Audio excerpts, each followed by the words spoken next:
International Bank of Settlements hakkındaki düşünceleriniz nedir? JP Morgan, Bank of America, Wells Fargo, Citigroup, Goldman Sachs, Morgan Stanley gerçekten dünyanın devi midir?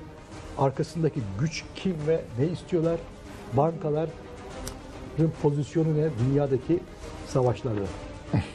Wow. All of the investment groups and banks that you mentioned are very, very powerful. And what they want is to control the world, nothing less. And they've been working to do that for a long time. And they work very closely with the big oil companies, the big chemical companies, all the other big corporations, what I call the corporatocracy, to create a global empire. And they've been pretty successful. So for the first time in history, we really have a truly global empire. It's not an American empire. It's not a national empire. It's a corporate empire. These big corporations are controlling the planet, are trying to. And there's increasing resistance going on. So they haven't quite succeeded. No empire has ever totally succeeded. There's always resistance, and usually the empires collapse. So I think we can expect that this one probably will too. But this is their intent.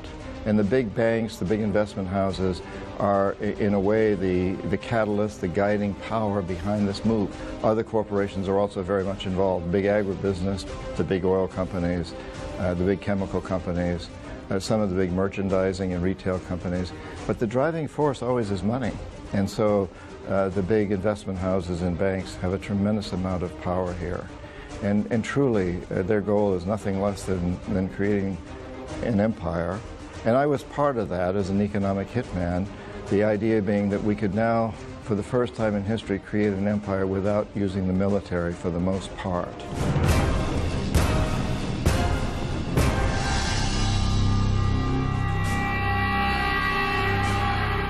So in the past, empires were always created through military power. And they were always justified by some lofty ideal.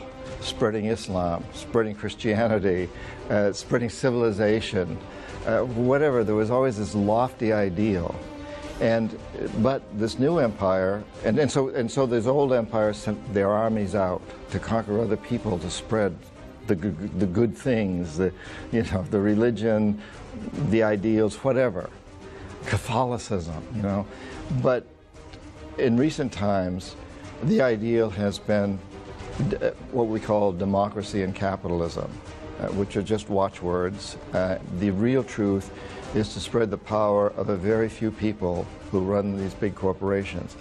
And as we saw a couple of weeks ago, the news came out, it was very highly recorded in the United States, I don't know about Turkey, but that 85 individuals own more assets than half the world's population. So that's been the goal, and they've achieved it to a very large degree. It's a feudal system. It's like the old castles, where the lord sat in the castle and he had a few knights, and below him were all the serfs, the bourgeoisie, the bourge people, the people who lived in the bourges. And suddenly the lord of the castle told these people who've lived on this land and farmed the land and made things from the land for years, they were suddenly told, you don't own the land. The Lord owns the land, and He'll let you use it, but you've got to give 80% of all your produce to the Lord.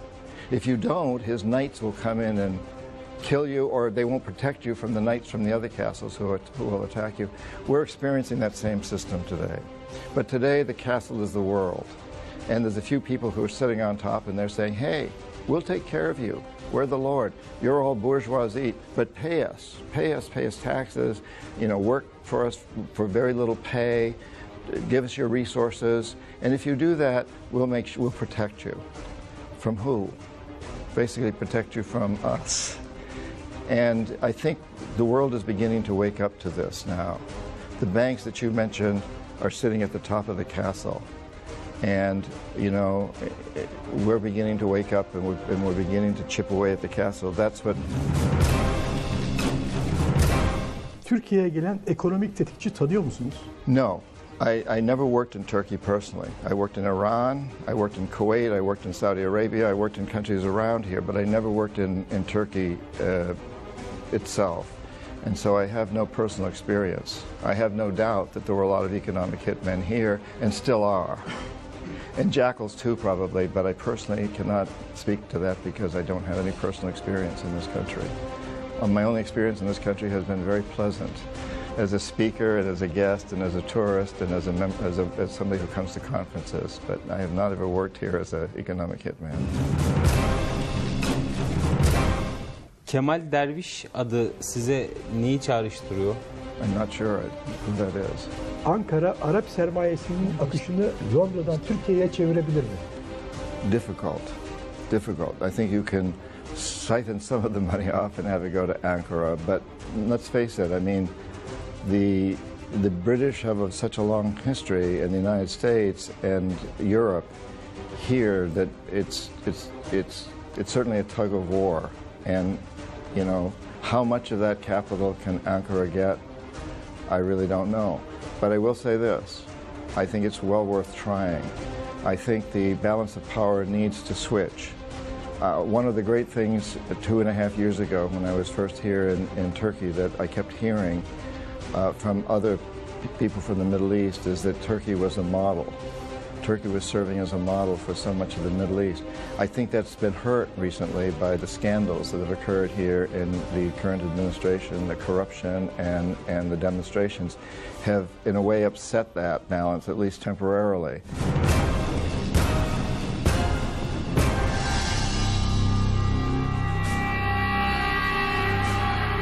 But I do believe that Turkey is in a position where it can take on much more of the power, but you have to straighten out your internal affairs first. Somehow, Turkey has to come to grips with this imbalance right now that's going on, this apparent war between the government and certain corporations, between different factions within Turkey.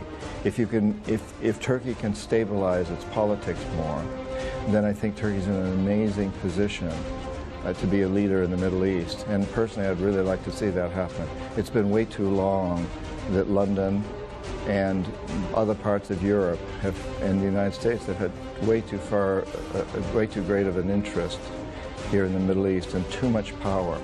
The power needs to switch to the Middle East, and I think Turkey would make a wonderful place for that to happen.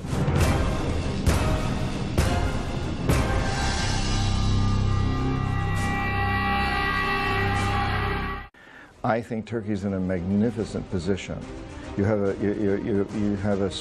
amazingly strong economic base over the years. You have a great reputation. You have extremely hard-working people. You have a reputation for that. Extremely talented people, extremely well-educated people here. You're the bridge between Europe and Asia. I mean, quite literally, the geographic location, the strategic location that you're in. Everything comes together to indicate that Turkey needs to be and can be and should be a great leader in this area as it was in the past, as it has been, as it's had this history. But in order for that to happen, Turkey's going to have to straighten out its own internal affairs.